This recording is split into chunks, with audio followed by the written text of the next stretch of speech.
Alors quand on dit plus de pierres, ça veut dire plus de minéraux, plus de pierres précieuses ou plus de minerais, cuivre, or, lithium, etc. Parce que c'est pas tout à fait la même chose. Pierres précieuses de grande taille, c'est très probable. Et c'est déjà ce qu'on observe aujourd'hui. Il devient très difficile de trouver des beaux rubis, saphirs ou émeraudes de plus de 2 carats.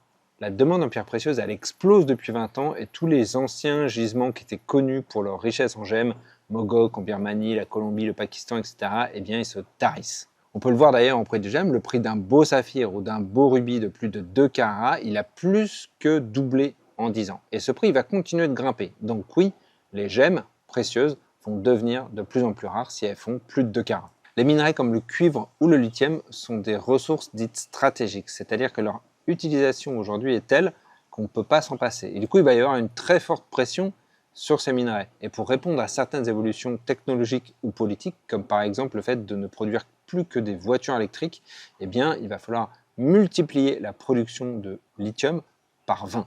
Donc certaines de ces ressources dites stratégiques vont certainement être au cœur de conflits géopolitiques majeurs, mais ce n'est pas la lithothérapie qui engendre ça, c'est plutôt ça.